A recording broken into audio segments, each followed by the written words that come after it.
خدیجہ کے ساتھ 20 سال گزارنے کے بعد اور 40 برس کی عمر کو پہنچنے سے پہلے محمد کا یہ معمول تھا کہ وہ اپنے بیوی بچوں کو چھوڑ کر غار حرا میں چلا جاتا تھا، جو تقریباً 4 کلومیٹر کے فاصلے پر تھی۔ یہ غار پہاڑ کی چوٹی پر 630 میٹر کی بلندی پر واقع ہے، اور دراصل یہ ایک چھوٹا سا شگاف ہے جو 4 ہاتھ اونچا ہے اور 1.5 ہاتھ چوڑا ہے، جس میں مشکل سے 4 افراد سما سکتے ہیں۔ یہ 3 گھنٹے پیدل کی مسافت ہے۔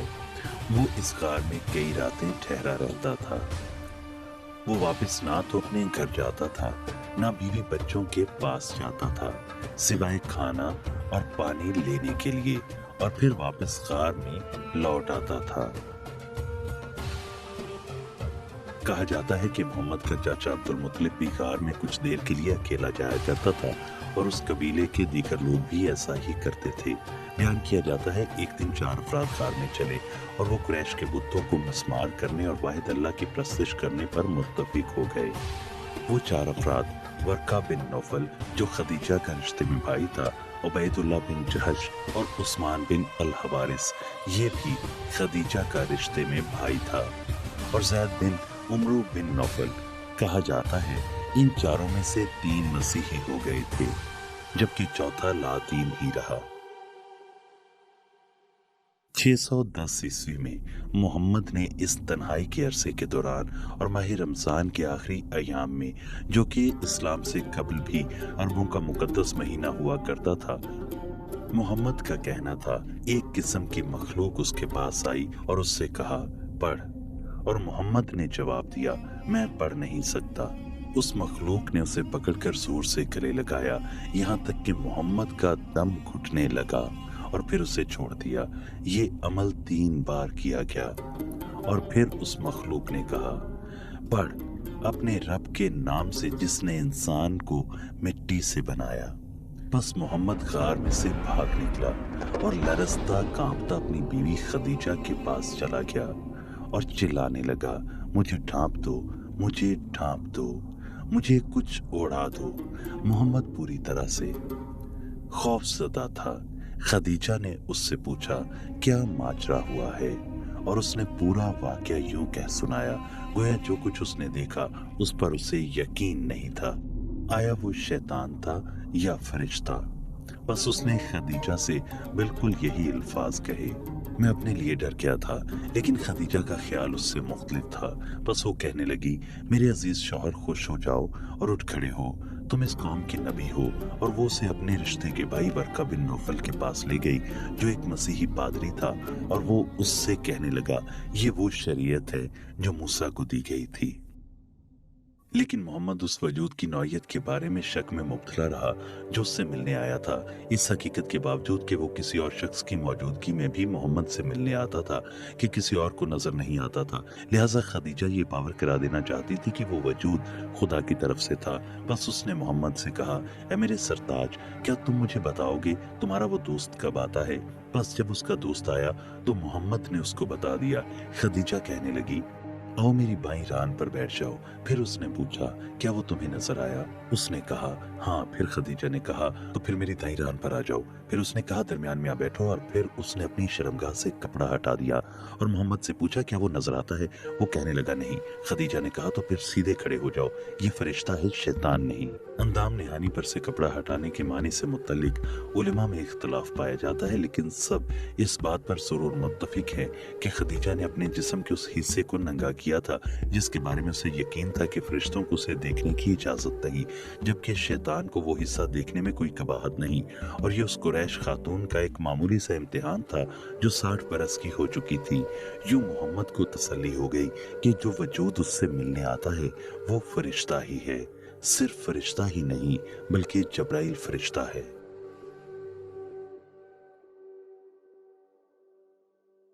عزیز ناظرین، جیسا کہ ہم نے سنا، یہ واقعہ جو اسلامی کتابوں میں پہلے قرآنی الہام کے بارے میں مرقوم ہے، تو فادر زکریا، آپ سے میرا پہلا سوال یہ ہے کہ محمد غار ہرا میں کیا کرتا تھا؟ کیونکہ ہم نے سنا ہے کہ مثال کے طور پر محمد غار ہرا میں باقاعدگی سے جایا تو کرتا تھا، اور اسلامی حوالوں میں دعویٰ کیا جاتا ہے کہ وہ وہاں جا کر عبادت کیا کرتا تھا، لیکن ہم حتمی طور پر یہ نہیں جانتے کہ وہ وہاں کیا کرتا تھا۔ مختصراً جیسا کہ اسلامی ذرائع کا دعویٰ ہے، جی وہ عبد المطلب کی طرح حنیفیہ کی پیروی کرتا تھا، اور پھر جی اس کے علاوہ جیسا کہ اسلامی ذرائع جیسا کہ ہمیں ہم نے یہ اس واقعے بتاتے میں ہیں سنا ہے۔ کہ خدیجہ جی یہ کہا کرتی تھی کہ ان کی خواہش ہے کہ محمد عربوں کے نبی بن جائیں، جی کیونکہ انہوں نے دیکھا تھا کہ یہودیوں کے لیے ایک نبی تھا جسے وہ جی موسیٰ کہتے تھے، اور پھر انہوں نے یہ بھی دیکھا کہ جی مسیحیوں کے لیے بھی ایک نبی تھا جسے وہ عیسیٰ مسیح کہتے تھے، جی پس وہ ایک نبی کی امید رکھے ہوئے تھے، جی جیسا کہ ایک جامعہ ازہر کے جی مصری گریجویٹ نے اپنی کتاب جی the genesis period in the life of the honest and faithful میں لکھا ہے، جی اور اس کی ہمیں یہاں پر شہادت ملتی ہے جیسا کہ میں نے آپ کو بتایا جی ہے۔ اور پھر دیکھیں کہ خدیجہ، ورقہ بن نوفل اور راہب بحیرہ نے پہلی درسگاہ تشکیل دی جس میں محمد کو تیار کیا گیا، لیس کیا گیا، تربیت دی گئی اور متوقع جی نبی کا کردار ادا کرنے کے لیے اس کو ڈھالا گیا۔ جی پہلے 5 سالوں میں خدیجہ محمد کے ساتھ غار میں جایا کرتی تھیں اور اس کے گوشہ نشینی سے باہر آنے کا انتظار کرتی، کیونکہ انہوں نے دیکھا تھا کہ موسیٰ پہاڑ کی چوٹی سے نیچے اترا تھا اور پھر وہ نبی بن گیا جی تھا، اور اسی طرح ایلیا اور مسیح کو بھی پہاڑ کی چوٹی پر جانے سے نبوت ملی تھی، اس لیے خدیجہ چاہتی تھیں کہ محمد بھی ایسے ہی نبوت کو اپنائیں، اور جیسا کہ موسیٰ اور ایلیا کے ساتھ ہوا محمد کے ساتھ بھی ہو۔ ابھی فادر زکریا نے خدیجہ کا کردار بیان کیا۔ ڈاکٹر اماری، جیسے کہ آپ ایک محقق ہیں تو آپ سے یہ پوچھنا چاہیں گے کہ کیا یہ ممکن ہے کہ آپ ہمیں خدیجہ کا پس منظر بتائیں؟ تفصیلاً خدیجہ کون تھی اور کیا تھی؟ خدیجہ کی فطرت کو اچھی طرح سمجھنے کے لیے ہمیں پہلے خدیجہ اور اس کے پہلے شوہر نباش ابن زرار ابن وقدان کے باہمی تعلقات کو سمجھنا ضروری ہے۔ کون؟ نباش ابن زرار ابن یہ ان کا وقدان، پہلا شوہر تھا؟ ہاں یہ اس کا پہلا شوہر تھا، اس کو شیاطین نظر آتے تھے اور جی اس کی شیاطین تک رسائی آپ تھی۔ کا اس سے کیا وہ مطلب بذات ہے؟ خود شیطان سے باتیں کیا کرتا تھا، شیطان اس کے سامنے حاضر ہوتا اور اس کو خبریں فراہم کرتا تھا، جی اور یہ بات ہم اپنے پاس سے نہیں کہتے، بلا شبہ ہم نے یہ معلومات الجاحظ کی تصنیف اس کا سے ماخذ حاصل ایک کی ہیں۔ کتاب اس کتاب کا مصنف الحیوان الجاحظ ہے۔ ہے، اس نے اس کی جلد ششم کے صفحہ نمبر 202 پر اس معاملہ پر بحث کی ہے۔ الاشتقاق کے صفحہ 88 پر یوں لکھا ہے، اسے ایک چیخ سنائی دیتی تھی جس کا مطلب ہے کہ شیطان اس کے ساتھ با آواز بلند بات کیا یہ کرتا تھا۔ خدیجہ کا پہلا شوہر جی، نباش تھا۔ ہمیں اس بات کو مستند طور پر سمجھنے کے لیے کہ شیطان تک کسی کی رسائی ہونے سے کیا مراد ہے، ہم جی تاج العروض کا حوالہ لیتے ہیں۔ چھٹا حصہ صفحہ 273 لکھا ہے کہ کاہن اس وقت شیطانی کاہن ہوتا تھا، ہر ایک کی اپنی اپنی شیطانی رویا ہوا کرتی تھی، شیطان اس کو خبریں دیتا تھا۔ معاف کیجیے گا ڈاکٹر ہماری، پھر تو یہ محتاط نتیجہ نکالا جا سکتا ہے کہ خدیجہ جس سے بھی شادی کرتی تھی اس شوہر کی پشت نہ ہی کیا کرتی تھی، جس میں نباش اور محمد بھی شامل تھے۔ مجھے یقین ہے کہ اس کا ایک اور شوہر بھی تھا، کیونکہ محمد تو ہاں اس اس کا کے تیسرا شوہر شوہر تھے۔ تھا۔ جب خدیجہ کا شوہر نباش فوت ہو گیا تو خدیجہ کو بہت زیادہ نقصان ہوا، اس کو خالی پن محسوس ہونے لگا، کیونکہ وہ اپنے گھر پر بہت سے لوگوں کی میزبانی کیا کرتی تھی اور وہ سوال پوچھا کرتے تھے اور شیاطین سے جواب طلب کیا کرتے تھے، لہٰذا ہو سکتا ہے خدیجہ نباش کی کمی محمد سے پورا کرنا چاہتی تھی۔ سچ تو یہ ہے کہ خدیجہ جانتی تھی کہ محمد کا ایک شیطان سے رابطہ ہے، جیسا کہ ابن اسحاق نے اپنے بزرگوں کی زبانی سنا تھا اور اس نے کہا تھا۔ میں آپ کے سامنے الحلیبیہ جلد اول صفحہ نمبر 407 پڑھنے کی اجازت جی چاہتا ہوں۔ پلیز ڈاکٹر محمد ہماری کے بارے تھوڑا میں جیسا مختصر باور کیا بتائیے گا۔ جاتا ہے، جب قرآن کے نزول سے پہلے مکہ میں تھا تو نحوست کے تدارک کے لیے جادوئی منتر استعمال کیا کرتا تھا، لہٰذا جب اس جی پر قرآن کا نزول ہوا تو پھر ویسے ہی نحوست کا شکار ہوا جیسے پہلے ہوا کرتا تھا۔ اس کیفیت میں قریب جی تھا کہ محمد اپنے ہوش کھو بیٹھتا، اس کا ذہن جکڑا گیا جس سے اس کی آنکھیں بند ہو گئی اور چہرہ اکڑ گیا، لہٰذا خدیجہ اس سے کہنے لگی، میں کوئی شخص ڈھونڈتی ہوں جو تمہیں جادوئی جی منتر دے گا۔ گویا وہ جانتی تھی کہ اسے اس علاج کی ضرورت ہے، لہٰذا محمد کے پاس ایک فرشتے کا آنا دراصل ایک طرح سے خدیجہ کا رچایا ہوا ڈرامہ تھا، اور اس بات کا ثبوت یہ ہے کہ محمد نے 3 سال تک اس کے بارے میں ایک لفظ بھی نہیں ڈاکٹر کہا۔ عماری، جی ہم ہاں، اس نقطہ خدیجہ پر کے ضرور شاگرد بھی آئیں تھے۔ گے، لیکن اس سے پہلے مجھے محترم فادر زکریا بطرس سے محمد کے بارے میں پوچھنے کی اجازت دیں۔ ایسا کیوں ہوا تھا کہ جب وہ غار میں گیا اسے خود معلوم نہیں تھا، جیسا کہ ہم نے اس واقعہ میں سنا کہ اس نے کس سے ملاقات کی؟ وہ تو خود نہیں جانتا تھا کہ وہ شیطان تھا یا کوئی اور۔ اس سوال پر آپ کی رائے کا احترام کرتے ہوئے کہوں گا کہ محمد کے تو وہم و گمان میں بھی نہ تھا کہ وہ ایک فرشتہ ہے۔ سیرت کی کتابوں میں یہی لکھا ہے، محمد کو ہمیشہ ہی یہ شک رہا تھا کہ وہ ایک فرشتہ ہے، بلکہ غالباً وہ ایک شیطان تھا جو اس کے پیچھے چلتا تھا۔ اچھا، یہ سیرت کی کتابوں میں سیرت کی مذکور ہے۔ کتابوں میں جی یہی لکھا ہے کہ محمد نے کبھی اس کے فرشتہ ہونے کے بارے میں نہیں سوچا تھا۔ جی اب ایسا کیوں ہے؟ کیونکہ جب فرشتہ کسی مرد یا عورت پر ظاہر ہوتا ہے تو اس کا ایک نشان ہوتا ہے۔ فرشتے کے ظاہر ہونے پر گویا اطمینان اور یقین کی کیفیت پیدا ہو جاتی ہے، جیسے ہم پرانے اور نئے عہد نامے دونوں میں دیکھتے ہیں۔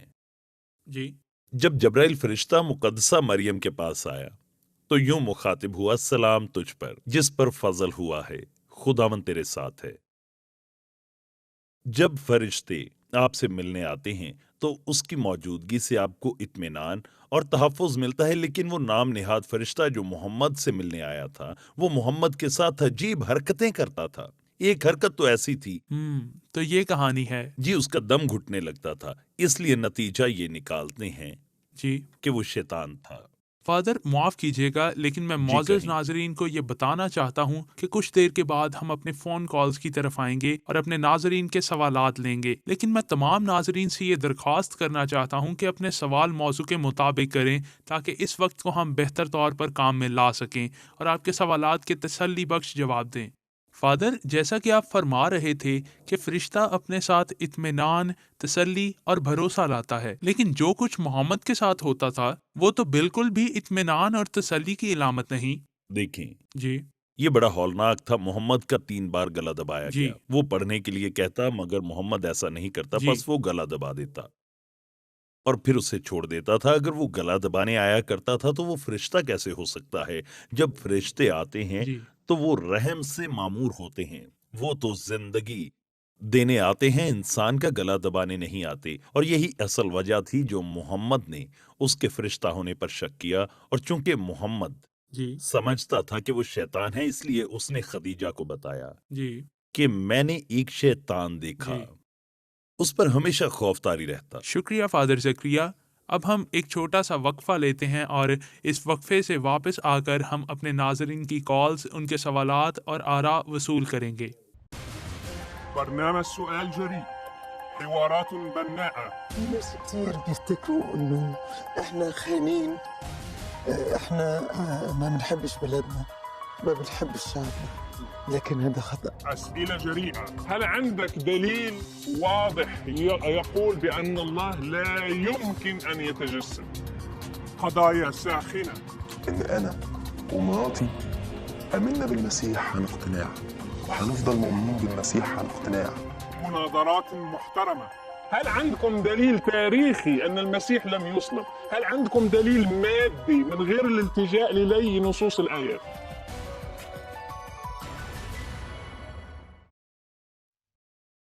جی ناظرین، آپ کی کالز وصول کرنے سے پہلے میں ڈاکٹر عماری سے درخواست کروں گا کہ کیا آپ ہمیں مختصراً حناف تحریک کے بارے میں کچھ بتائیں گے پلیز؟ جس شخص نے احناف تحریک شروع کی وہ زید ابن عمرو ابن نفیل کہلاتا تھا، اور بہت سے لوگ اس کے ساتھ تھے۔ ان میں سے ایک ورقہ ابن نوفل تھا۔ جی اگر ہم اس کی گہرائی میں جانے کی کوشش کریں، یعنی محققانہ مطالعہ کریں، تو معلوم ہوگا کہ ان کا تعلق الحالہ مکہ میں حالہ العذر کی تاریخی کتاب میں یہ مرقوم ہے کہ وہاں 2 جماعتیں تھیں۔ ایک جماعت برہنہ حالت میں خانہ کعبہ کا طواف کیا کرتی تھی کیونکہ وہ روایتی بندھنوں اور توقعات سے آزاد رہنا چاہتی تھی، جبکہ دوسری جماعت جو الحمس کہلاتی تھی وہ کپڑے پہن کر کعبہ کا طواف کیا کرتی تھی۔ الاحناف کا کہنا تھا شرم گاہوں اور ستر پوشی مشروط نہیں۔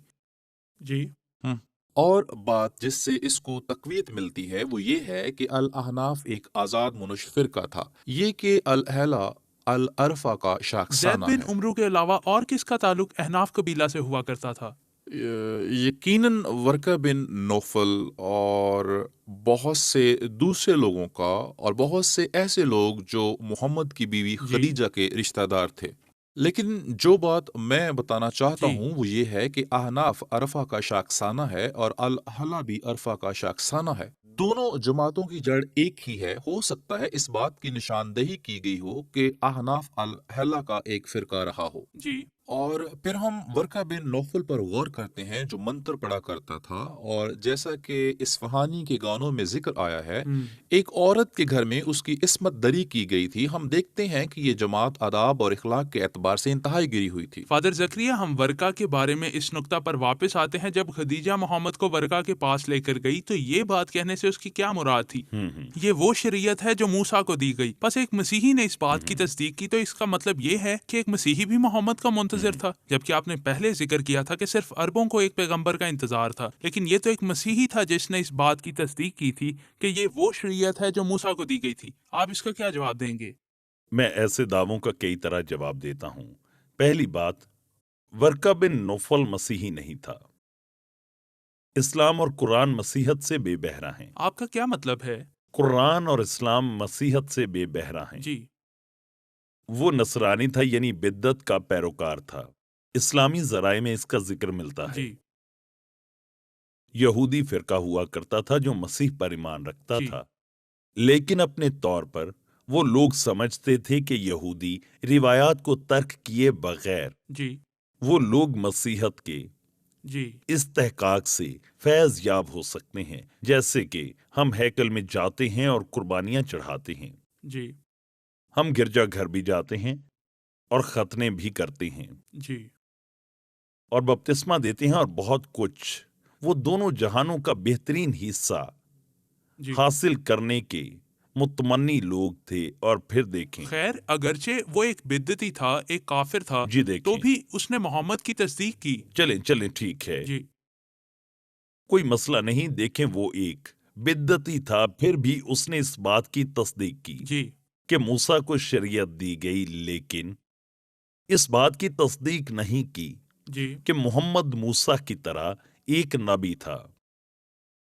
اس نے کہا تھا جو کچھ کہا گیا ہے وہ بظاہر موسیٰ کی شریعت سے مماثلت رکھتا ہے، یہ موسیٰ کی شریعت ہے، آپ سمجھ سکتے ہیں نا؟ جی موسیٰ کی شریعت کا مطلب ہے کہ فضل کا خلا ہے، جی کیونکہ فضل ہمارے لیے مسیح لایا۔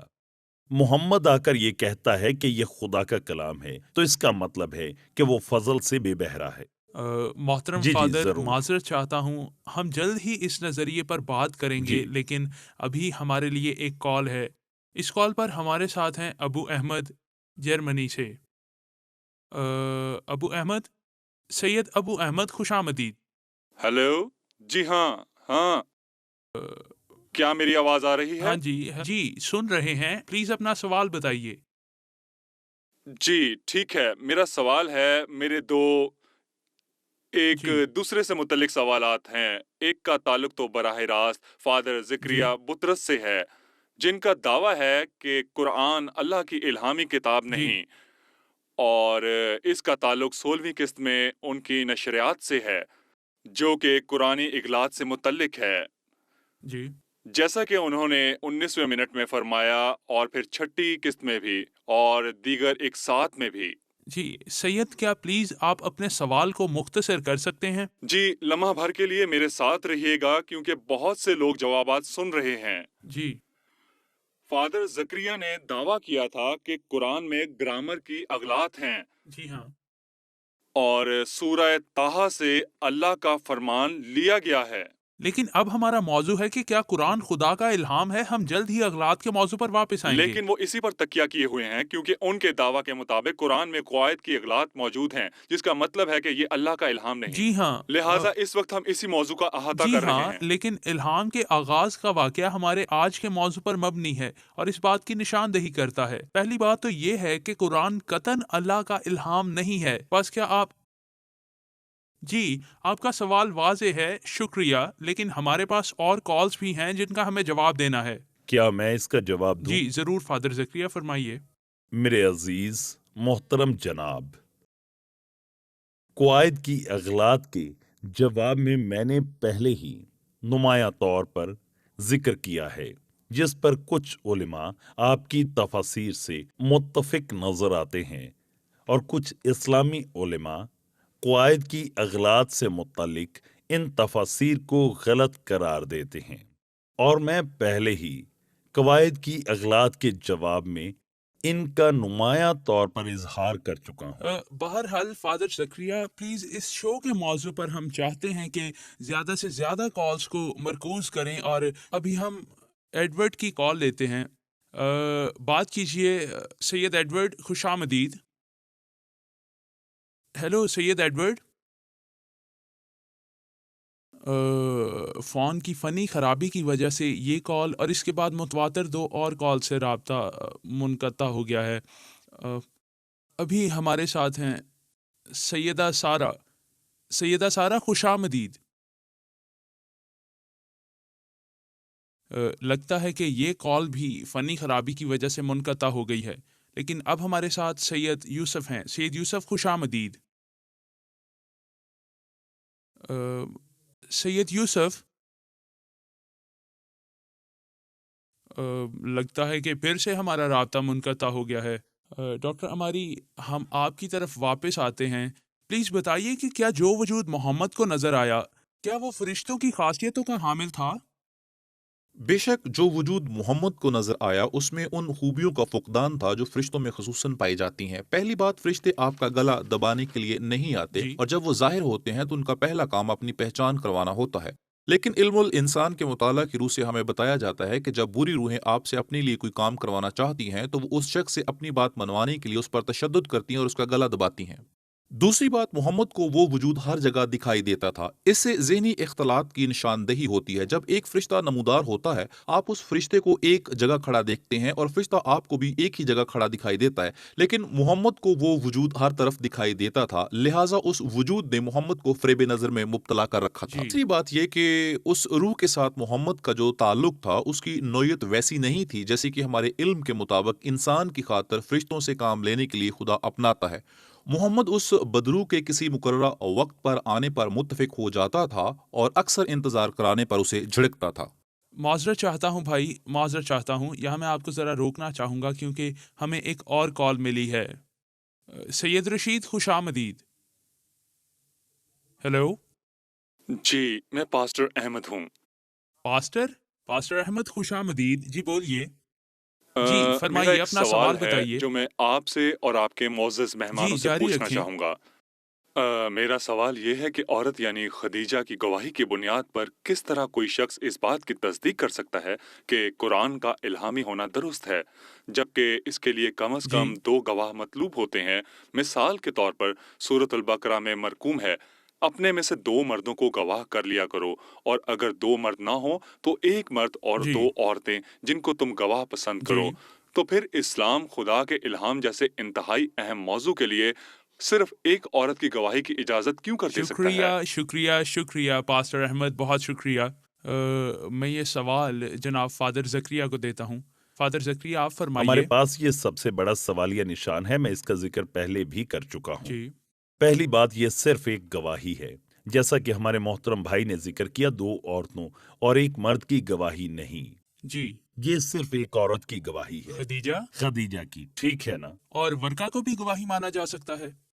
اس نے نہیں، کہا دیکھیں، یہ شریعت ہے۔ ہم اس واقعہ کی جی۔ بات کر رہے ہیں جب اس نے کہا یہ فرشتہ ہے، شیطان نہیں جی۔ ہے۔ ورقہ نے اس روح کو نہیں یہ دیکھا فرشتہ تھا، ہے، اس شیطان لیے نہیں۔ اس کی شناخت کی اس نے تصدیق جی۔ نہیں کی۔ اس نے محمد سے پوچھا تھا، اس نے اسے دیکھا ہے، بس کیونکہ اس نے اس روح کو نہیں دیکھا لہٰذا وہ اس بات کی گواہ ٹھہرتی ہے کہ اس نے کچھ نہیں دیکھا، تو اس نے کس کی گواہی دی؟ دیکھیں، دوسری بات یہ ہے کہ اسلام کی روح سے عورتیں مردوں کی نسبت کم عقل تو پھر اور ناراض ہوتی کیسے ہیں۔ ہوا کہ محمد نے اس بات پر اس نے یقین کر خدیجہ لیا؟ کا یقین کیسے کر لیا؟ جی۔ اس میں راست بازی اور دانش کا فقدان تھا، جبکہ اس گواہی میں 2 صلاحیتوں کا ہونا انتہائی اہم ہے۔ صحیح۔ اگر ہمارے عزیز مسلمان بھائی اس معاملے پر غور کریں تو ان کو اس سے بہت زیادہ فائدہ ہو سکتا ہے۔ آئیے ایک اور کال لیتے ہیں۔ ہمارے ساتھ سید احمد ہیں۔ سید احمد خوش آمدید۔ السلام علیکم۔ سلام مسٹر احمد، پلیز اپنا سوال بتائیے۔ سب سے پہلے تو میں بھائی زکریا بطرس کو سلام پیش کروں گا، شکریہ۔ جی اور پھر پلیز سید احمد پلیز جی، اپنا محترم سوال کہیے۔ بتائیے۔ بھائی زکریا، ہم آپ کو یہ بتانا چاہتے ہیں کہ انسانیت کے ناطے بھائی کی طرح ہم آپ سے پیار کرتے ہیں، باوجود یہ کہ دینی معاملات پر بات کرنے کا جو بھی طریقہ آپ نے اپنا جی۔ رکھا ہے، آپ نے قرآن کہ اللہ کی الہامی کتاب ہونے کے تعلق سے ہمارے پیغمبر محمد صلی اللہ علیہ وآلہ وسلم کو جھوٹا قرار دیا ہے۔ لیکن جواب میں آپ سے یہ کہنا چاہتا ہوں کہ ایسا نہیں ہو سکتا کہ مسیحیت کلیتاً اس واقعے پر استوار کی گئی ہو جو پولس رسول نے دمشق کے راستہ لیکن پر معاف دیکھا کیجیے تھا۔ سید احمد، آئندہ ایک ساتھ میں ہو ہلو؟ سکتا ہے کہ ہم کسی مسیحی موضوع پر بات کریں، لیکن آج کے موضوع کے بارے میں آپ کیا کہتے ہیں؟ کیا آپ کے پاس قرآن کے الہام کے پس پردہ واقعہ کے تعلق کوئی مناسب سوال موجود ہے؟ جی بتائیے۔ دیکھیں، محمد صلی اللہ علیہ وآلہ وسلم ایک انسان ہے۔ جب انہوں نے پہلی بار جبرائیل فرشتے کو دیکھا تو وہ چونک گئے تھے، لیکن وقت گزرنے کے ساتھ ساتھ وہ صورتوں کے نازل ہونے کے سبب سے وہ اس روح کی فطرت کو سمجھ گئے تھے کہ وہ نیک روح ہے، بد روح نہیں ہے۔ لیکن آپ کا یہ دعویٰ کرنا بالکل غلط ہے۔ میری بات سنیں جناب، آپ موضوع سے ہٹ رہے ہیں۔ ہم تو قرآن کے الہام کے حوالے سے بات کر رہے ہیں۔ فادر زکریا، آپ محمد کی انسانی فطرت کے حوالے سے کس طرح سے جواب دیں گے کہ اسے اس روح پر شک تھا جو اس پر ظاہر ہوئی تھی، اور خدیجہ نے بھی تو اس روح کو نہیں دیکھا تھا؟ تو پھر پلیز آپ ہی کچھ بتائیے۔ آپ محمد کی انسانی فطرت کے معاملے کو کس طرح لیتے ہیں؟ جی یہ اس سے ملاقات کرنے والی روح کی اصل پر جی شک کرنے کی وجہ ہے۔ میرا اہم اعتراض تو ابھی باقی ہے۔ جی جبرائیل فرشتے کی موجودگی کا محمد پر اثر ہونا، جبرائیل کی موجودگی سے جی محمد کے سر میں شدید درد اٹھا تھا، جی آنکھیں سرخ ہو گئی تھی، منہ سے ایک طرف تھوک بہنے لگا جی تھا، اور شہد کی مکھیوں کی بھن بھناہٹ جیسی آواز تھی۔ جی کیا یہ سب باتیں پیغمبر کی شخصیت کی علامت تھیں؟ ہم نے بائبل میں نہیں سنا کہ موسیٰ یا کسی اور نبی کے ساتھ ایسا ہوا ہو۔ دوسرا اعتراض جو میں اٹھانا چاہتا ہوں بڑا مختصر اور جامع ہے، ان تعلیمات کی نوعیت جو محمد جی، پر جاری نازل رکھیں۔ ہوئیں۔ اب ذرا دیکھیے، کیا وہ تمام تعلیمات جو محمد پر نازل ہوئیں پاک مقدس جی خدا کی فطرت کی نشاندہی جی کرتی ہوئی نظر آتی ہیں؟ بتائیں۔ شکریہ، بہت شکریہ محترم فادر زکریا۔ اب ہم ایک اور کال وصول کریں گے۔ پلیز اپنا نام بتائیے گا۔ ہیلو، ہیلو جی، اپنا نام بتائیے۔ میں فرانس سے سلیہ ہوں۔ خوش آمدید سیدہ سلیہ۔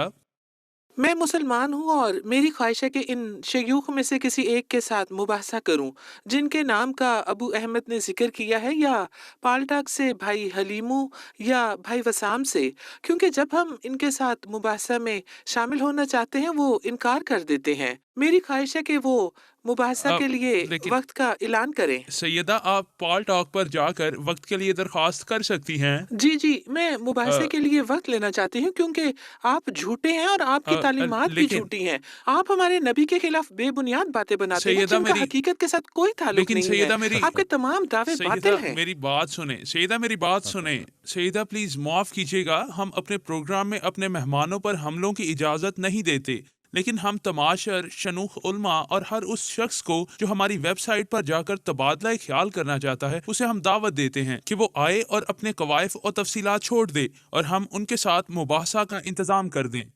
لیکن اب دیکھیں، جیسا کہ یہ جاری براہ رکھیں۔ راست پروگرام ہے تو ہم یہی چاہیں گے کہ مباحثہ بھی براہ راست ہو۔ جی آپ کے حملوں سے ہمیں حقیقت میں بہت برکت ملی ہے۔ بائبل میں لکھا ہے کہ لوگ تمہیں برا بھلا کہیں گے تو تم مبارک ہوگے۔ پس عزیز خاتون، ہمیں مبارک ٹھہرانے کے لیے آپ کا بہت بہت شکریہ۔ دیکھیے، آپ کی تمام باتوں سے ہم لوگ محترم مبارک فادر، ٹھہرتے بہت ہیں۔ شکریہ آپ کا، بہت شکریہ۔ ابھی ہمیں سیدہ زینب کی کال ملی ہے۔ سیدہ زینب، خوش آمدید۔ السلام علیکم رشید بھائی۔ مسیح میں آپ کی بھی سلامتی ہو۔ اپنا سوال بتائیے۔ اچھا، جو واقعہ آپ نے خدیجہ کے بارے میں اور قرآن کے الہام جی کے مواخذ کی پڑتال سے متعلق جو کچھ بتایا جی ہے، میرے لیے تو یہ خبر سے کم نہیں، کیونکہ ہمیں یہ واقعہ لیکن اسکولوں میں کبھی نہیں بتایا جاتا اور نہ کہیں اور کسی اور جگہ اس کا ذکر ہوتا ہے۔ آپ نے یہ کہانی کہاں سے لی ہے؟ ہم یہ بات بڑی اچھی طرح سے جانتے ہیں کہ جبرائیل محمد علیہ السلام کے پاس آیا تھا اور اسکولوں میں بھی ہم نے یہ واقعہ جی کبھی نہیں سنا۔ اس واقعے نے مجھے واقعی ہلا کر رکھ دیا ہے۔ شکریہ سیدہ زینب۔ شکریہ بھائی رشید۔ شکریہ سیدہ زینب۔ پہلے ڈاکٹر اماری، آپ ان لوگوں کو کیا جواب دیں گے جو یہ دعویٰ کرتے ہیں کہ محمد ایک انسان ہے اور ان کے لیے فطری بات تھی کہ وہ اپنی ملاقات کے لیے آنے والے میں تمیز نہیں کر پائے، لہٰذا اسے خدیجہ جیسے کسی فرد کی ضرورت پیش آئی کہ وہ تصدیق کرے کہ ان کو کیا نظر آ رہا تھا؟ تاریخی ذرائع کے مطابق محمد کے اس وجود کے ساتھ پرانے تعلقات تھے اور یہ وجود محمد کے لیے بہت پریشانی کا باعث تھا، اور یہ نام نہاد جبرائیل جسمانی طور پر محمد کے ساتھ بد جبرائیل اخلاقی سے پیش فرشتہ؟ آتا تھا۔ خدیجہ جانتی تھی کہ اس وجود کے شیطانی منتر موجود ہیں۔ چلیے چلتے ہیں اور اس پروگرام میں ایک اور کال لیتے ہیں۔ ہمارے ساتھ ہیں سید منیر۔ سید منیر، خوش آمدید۔ شام بخیر۔ آپ کی بھی سلامتی ہو۔ پلیز اپنا سوال بتائیے گا۔ قرآن میں یہ لکھا ہے کہ محمد کے طفیل یہ دنیا بنی، یعنی محمد ہی اس تخلیق کی ابتدا میں ہے۔ یہ کیسے ہو سکتا ہے کہ وہ یہ نہ جانتا ہو کہ وہ ایک نبی بنے گا؟ دیکھیں، آپ سوال موضوع کے مطابق پوچھیں کہ قرآن الہامی کتاب ہے یا نہیں۔ جاری رکھیں۔ اور نہ ہی اس وجود کی نوعیت کو جان سکا جو اس سے ملنے آیا تھا، جی اور محمد کو ایک عورت کی تصدیق پر بھروسہ کرنا پڑا جو خدیجہ نامی ایک بے دین عورت ہے۔ جی شکریہ، ہمیں آپ کا سوال مل گیا ہے اور ابھی ہم فادر زکریا کے ساتھ مل کر اس سوال پر بات کرتے ہیں۔ جی بہت شکریہ۔ جی شکریہ۔ فادر، آپ نے ہمارے کالر کی بات سنی، ان کا سوال سنا، تو میں یہ چاہوں گا کہ آپ پلیز اس کے بارے میں بات کریں، جیسا کہ وہ بول رہے تھے کہ محمد ہی اس جہان کی ابتدا ہیں اور ان کو ایک عورت کی تصدیق پر بھروسہ کرنا پڑا جو کہ ایک بے دین عورت تھی۔ دیکھیں، جواب دینے سے پہلے میں مس زینب کے سوال پر رائے دینا چاہوں جی گا۔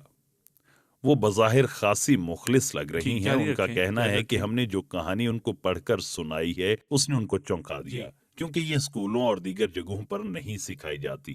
پہلی بات، ہمیں خوشی ہے کہ ہم نے آپ کو ہلا کر رکھ دیا، جی کیونکہ جب تک لوگوں کے ان عقائد کے بارے میں جن پر ہمیشہ سے وہ ایمان رکھتے ہیں جھٹکا نہ دیا جائے تب تک وہ بیدار نہیں ہوتے۔ یہ جھٹکا کہاں سے ملا ہے؟ جی جیسا کہ انہوں نے کہا ہے کہ وہ اس لیے چونکی تھیں کیونکہ ایسے قصے ان کو اسکولوں میں نہیں پڑھائے جاتے، اور پوچھا ہے ہم نے یہ کہانی کہاں سے لی؟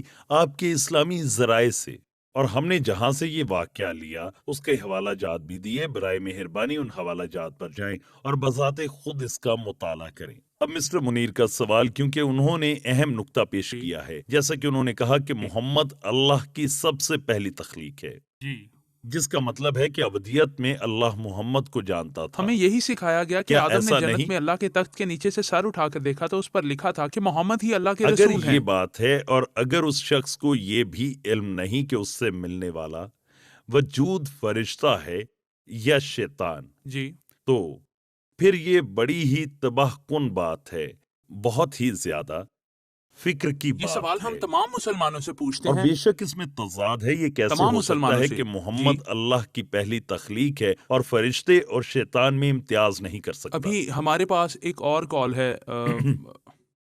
ہمارے ساتھ ہیں ابونا۔ سید ابونا، پلیز شروع کیجئے۔ آپ پر سلامتی ہو۔ شکریہ۔ سید ابونا، پلیز اپنا سوال پوچھئے۔ سب سے پہلے رشید بھائی آپ کو سلام، سلام۔ اور یہاں پر بیٹھے ہوئے مہمانوں کو بھی میری طرف سے سلام، شکریہ۔ جن میں ڈاکٹر رافت اماری ہیں، شکریہ۔ پلیز موضوع پہ اپنا سوال پوچھئے۔ اور پھر ان کے ساتھ ہمارے محترم فادر زکریہ بطرس موجود ہیں۔ جی، آپ اپنے سوال کو جاری رکھیں۔ شکریہ۔ آپ سب سچائی کے لیے آواز اٹھا رہے ہیں۔ مسیح کی آواز۔ آمین۔ براہ مہربانی اپنا سوال پوچھئے۔ جی، میرا نام ابونا ہے اور میں آپ سے 2 سوال پوچھنا چاہتا ہوں۔ جی پوچھئے۔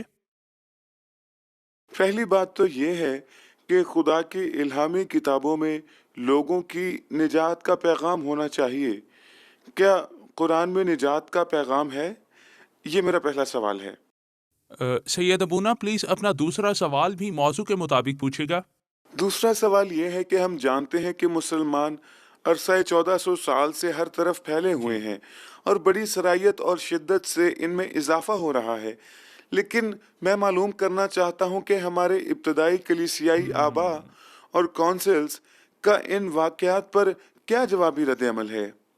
سید مجھے ابونا، اس کا آپ کا جواب بتائیں گے دوسرا پلیز؟ سوال ہمارے موضوع سے ہٹ رہا ہے، معاف کیجیے گا، لیکن یہ سوال ہم کسی دوسری قسط میں لے سکتے ہیں۔ لیکن آپ کے پہلے سوال کے لیے بہت شکریہ جو موضوع کے مطابق تھا۔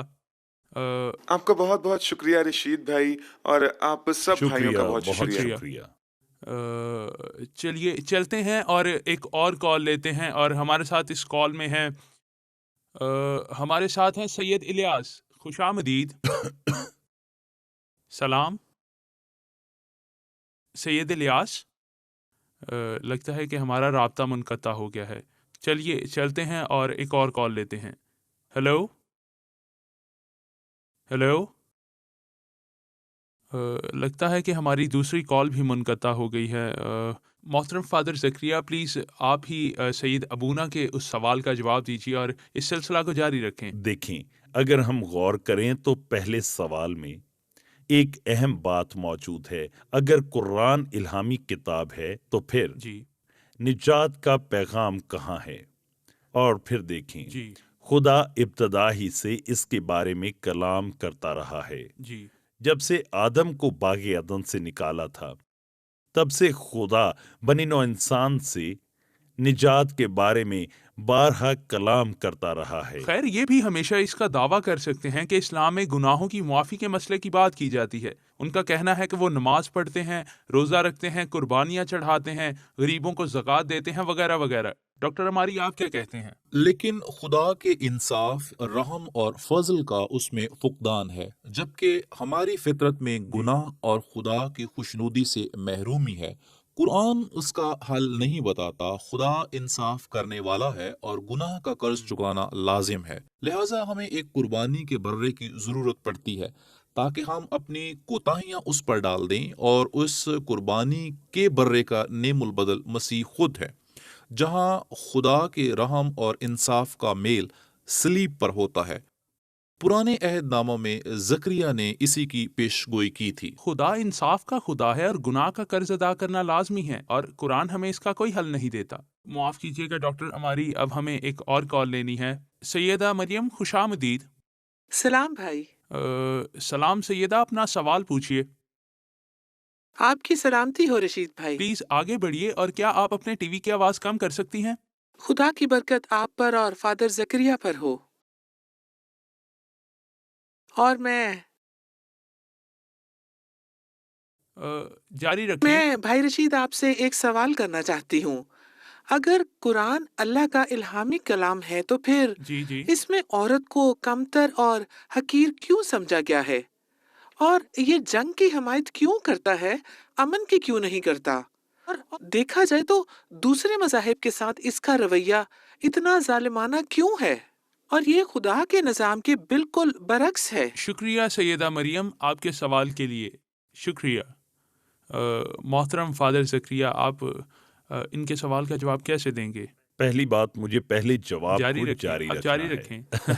اور اس کے میرا بعد کام دیکھیں تو میں لوگوں بتا سے دوں سوال پوچھنا کہ اور آپ سے میرے جواب پاس طلب کرنا ہے۔ مریم کے سوال کا جواب بھی موجود ہے، ہم اس پر بھی بات کریں گے، لیکن پہلے یہ جی دیکھیں بائبل میں یوں مرقوم ہے کہ گناہ کی مزدوری موت ہے۔ جی ٹھیک ہے، جب ایک دفعہ میں مجرم قرار دیا جا چکا ہوں تو پھر میری نیکیاں مجھے بے گناہ نہیں ٹھہرا سکتی، خواہ میں اپنی ساری دولت کو غریبوں میں ہی کیوں نہ بانٹ دوں۔ یہ بالکل ناممکن ہے، یہ ناممکن ہے، کوئی دلیل کارگر ثابت نہ ہوگی۔ حتیٰ کہ قرآن میں بھی ذکر ہے کہ ابراہیم کو خدا نے بیٹا قربان کرنے کا حکم دیا، لیکن پھر خدا نے اس کی جگہ ایک برہ دیا۔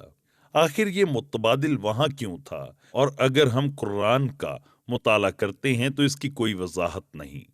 قرآن میں نجات کا کوئی راستہ نہیں، اس میں نجات کا کوئی ذریعہ نہیں بتایا گیا، نجات کا کوئی بھی طریقہ کار قرآن میں موجود نہیں ہے۔ اور پھر دیکھیں، قرآن میں اس کی کوئی وضاحت نہیں ملتی، اور قرآن میں نجات کا کوئی راستہ بھی نہیں ہے۔ کوئی ذریعہ موجود ہم، نہیں، کوئی راستہ نہیں، اس میں کوئی ذریعہ نہیں، اس میں صرف اور صرف ہم، علامات ہیں، اس میں صرف اور صرف عبداللہ عبد المطلب کے معافی حاصل کرنے کے لیے دعا مانگنے کا ذکر ہے، محترم بس۔ فادر، آپ جانتے ہیں کہ جی بالکل، ہمارے پاس اس پروگرام میں وقت بہت کم رہ گیا ہے، تو میں چاہتا ہوں کہ جی ہم ہاں، مریم کے سوال پر نجات بات کا کریں۔ کوئی بھی ذریعہ بیان نہیں کیا گیا۔ جی اب واپس مریم کے سوال پر چلتے ہیں۔ سماجی موضوعات پر بہت سی دیگر تعلیمات ہیں ہم، جن میں خدا پاک کے الہام کی بالکل نفی کا امکان پایا جاتا ہے، اور یہ تعلیمات بالکل اسی طرف ہمیں لے جاتی ہیں۔ میں اپنے مسلمان بہنوں اور بھائیوں سے جی یہی سوال پوچھنا چاہتا ہوں، کیا آپ کی کوئی تعلیم ہے جو کہ نجات کا پیش خیمہ ہو؟ کیا آپ کی کوئی تعلیم ایسی ہے جو کہ نجات کی طرف لے جاتی ہو؟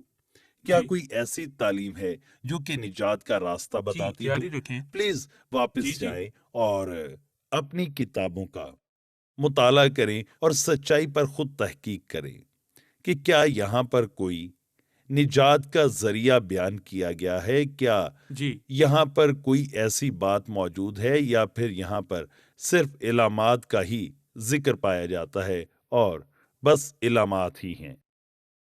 میں اپنے مسلمان بھائیوں اور بہنوں کو یہ نصیحت کرنا چاہتا ہوں کہ جائیں اور اپنی جی کتابوں میں سے خود سچائی کی تحقیق کریں، اور پھر آپ اس قابل ہو جائیں گے کہ خود سچائی کو جی جان سکیں۔ ٹھیک جی ہے؟ ابھی ہمارے ساتھ ایک اور کالر ہیں۔ جی جی کہیے سید سلام۔ سید سلام، خوش آمدید۔ ہیلو ہلو، سید سلام۔ نہیں خالد، جی فرمائیے سید خالد۔ شام بخیر فادر زکریا بوترا صاحب کو، جی محترم، خوش آمدید۔ اور بھائی رشید اور ڈاکٹر رافت آپ کو بھی شام بخیر۔ شکریہ۔ ایک اسلامی تفسیر صحیح مسلم میں یہ ذکر ملتا ہے، اور جی حدیث نمبر 50,035 کہ جی محمد نے عائشہ سے پوچھا، او عائشہ کیا تم نے شیطان سے ملاقات کی؟ عائشہ نے جواب دیا، کیا میرے ساتھ شیطان رہتا ہے؟ محمد نے جواب دیا، ہاں۔ بس عائشہ نے پوچھا، کیا ہر مسلمان کے پاس شیطان ہوتا ہے؟ اور محمد نے کہا، ہاں۔ اس نے پوچھا، اے اللہ کے رسول، حتیٰ کہ آپ کے پاس بھی؟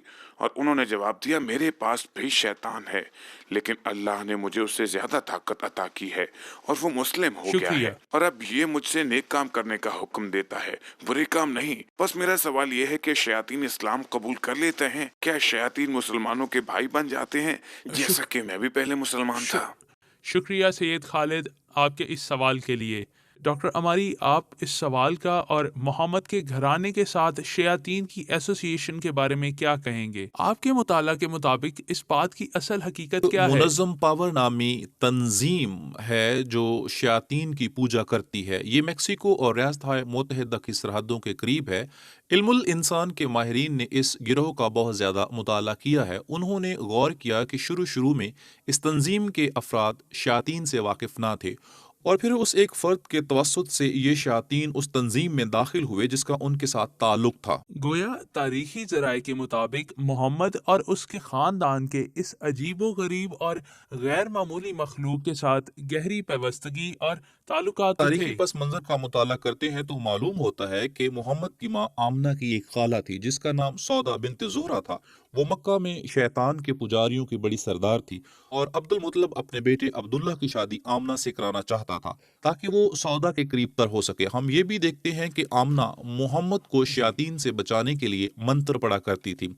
تاریخی ذرائع سے ہمیں یہ بھی معلوم ہوا ہے کہ جو لوگ منتر پڑھ کر شیاطین کا توڑ کرتے ہیں وہ سردار عامل اور عاملہ ہوتے ہیں، اور یہ واحد لوگ ہوتے ہیں جن کی پشت پناہی بے شمار با اثر شیاطین کرتے ہیں جو ان شیاطین کو دور رکھنے کی صلاحیت کے حامل ہوتے تھے۔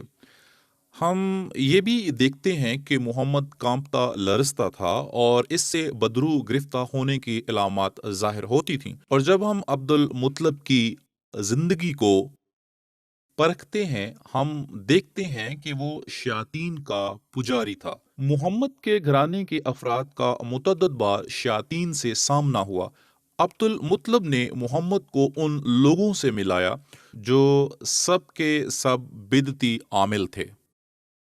اس تعلق کی تفصیل بتانے کی خاطر کہ یہ ایسا کیوں ہے، عملی مظاہرہ کرنے کے لیے مزید وقت درکار ہوگا۔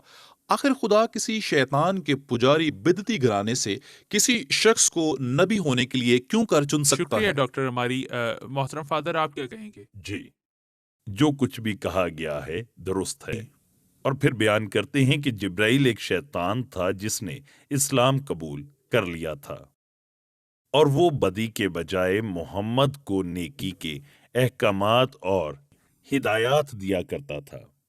اب ذرا اس پر غور کریں۔ ایک شیطان کا اپنی غلطیوں کا ازالہ کرنا شیطان اور بدروحوں کی فطرت کے ضمن میں بڑا عجیب ہے، کیونکہ جیسا کہ مختلف مذہبی ذرائع میں مذکور ہے کہ ان کی شیطانی فطرت کی وجہ سے ان کو نجات کی کوئی امید نہیں ہوئی۔ فادر زکریا شکریہ۔ اس وقت ہمارے پاس لبنان سے ایک اور کال ہے۔ ہیلو سیدہ ریٹا،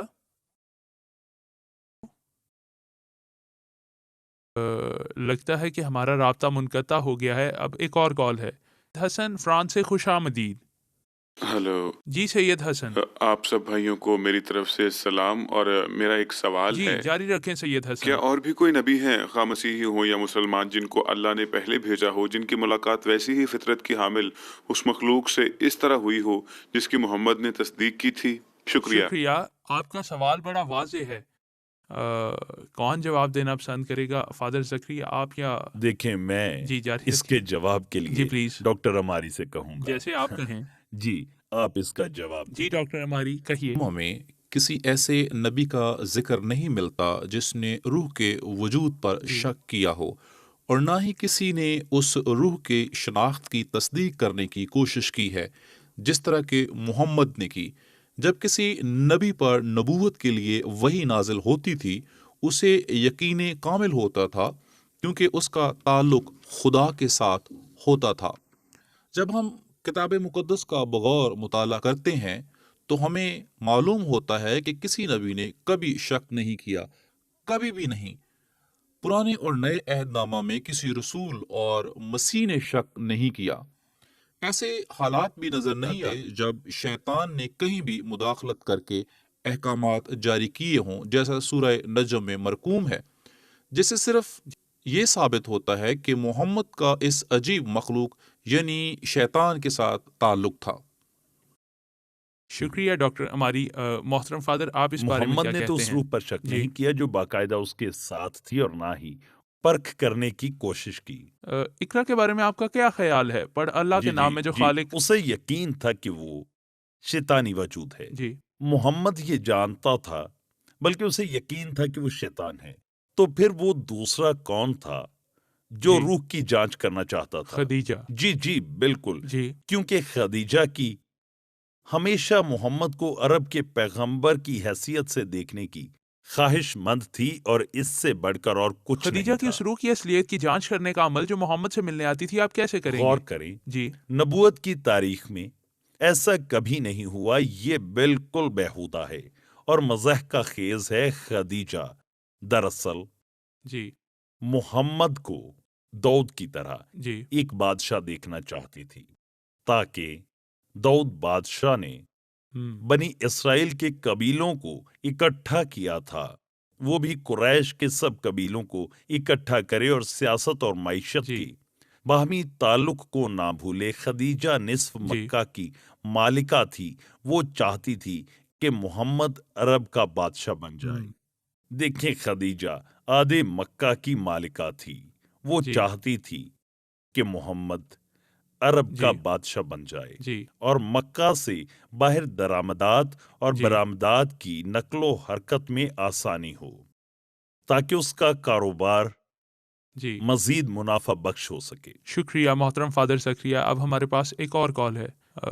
ہمارے ساتھ ہیں سید عابد، بات کرتے ہیں۔ ہیلو جی، خوش آمدید۔ ہیلو، ہلو، اپنا نام بتائیے گا۔ جی میں عبد الرؤف بات کر رہا عبد ہوں۔ الرؤف، خوش آمدید۔ جی سلام بھائی رشید۔ جی کہیے، اپنا سوال پوچھیے۔ میرے پاس آپ سے پوچھنے کے لیے ایک مختصر سا جاری سوال رکھیں۔ ہے جو میں آپ سے اب پوچھنا چاہوں گا۔ جی جی جاری رکھیں، پر مختصر بیان کریے گا۔ اگر آپ مجھے صرف 1 منٹ کے لیے اجازت دیں، میں نے فادر زکریا کو ورقہ بن نوفل اور جب وحی نازل ہوئی اور غار ہرا میں خدیجہ کے ساتھ کیا واقعہ پیش آیا کے بارے میں بات کرتے سنا ہے۔ جی انہوں نے فرمایا کہ انہوں نے مسیحت سے بہت سا مواد عکس کیا ہے، اور بہرحال میں ایک حدیث آپ کو پڑھ کر سنانا چاہتا ہوں۔ میری درخواست ہے کہ آپ شکریہ میری شکریہ بات کو سید ذرا غور سے عبدالرؤف۔ سنیے۔ مجھے دلی اس افسوس ہے کہ حدیث میں ہم یہ کچھ کال یوں وقت کی کمی مرقوم کے ہے۔ باعث پوری نہیں سن سکیں گے۔ محترم فادر، میری آپ سے درخواست ہے کہ آپ ہمارے تمام ناظرین کے لیے ایک چھوٹی سی دعا ضرور کریں، ٹھیک ہے۔ لیکن وقت کا خیال رکھیے گا۔ دیکھیے، میں تو یہی چاہوں گا کہ یہ صاحب اپنی رائے مکمل کر لیں، پھر فادر میں زکریا، جواب کیا دوں۔ ایسا ممکن ہے کہ آپ ان کے سوال کا مختصر سا جی جواب دیں؟ مشکل ہے، کیونکہ ان کا تو سوال ہی مکمل نہیں ہوا، جی، تو میں جواب کیا دوں بحث گا؟ وقت طلب تھی، لیکن فادر زکریا، جی کیا جاری آپ رکھیں۔ ایک چھوٹی سی دعا میں ہم سب کی آمین۔ رہنمائی کریں گے؟ خدا باپ، بیٹے اور روح القدس کے نام میں آمین۔ تو نے کل نوع انسان کو نجات کی، دعوت دی اور محبت رکھی جب تو نے فرمایا میں نے تجھ سے ابدی محبت رکھی، اس لیے میں نے اپنی شفقت تجھ پر بڑھائی۔ اے خداوند، تو جو ہر فرد واحد سے، خواہ وہ مسلمان ہو خواہ مسیحی ہو، خواہ بے دین ہو خواہ دہریہ ہو، اپنی کل مخلوق سے پیار کرتا ہے اور کل بنی نوع انسان کو نجات کے لیے بلاتا ہے، خداوند تیرا شکر ہو، تو ہم میں اپنے کام کو تکمیل دے۔ آمین۔ شکریہ محترم فادر زکریا، شکریہ تمام شکریہ۔ ناظرین، اور شکریہ ڈاکٹر اماری۔ بہت شکریہ۔ یہ آج رات کے موضوع کی صرف ابتدا ہوئی ہے، ہم اس گفتگو کو اگلے ایپیسوڈ میں ٹھیک اسی وقت جاری رکھیں گے۔ دوبارہ ملنے تک اپنا خیال رکھیے گا۔ آپ سب کا شکریہ۔ خدا آپ کو برکت دے۔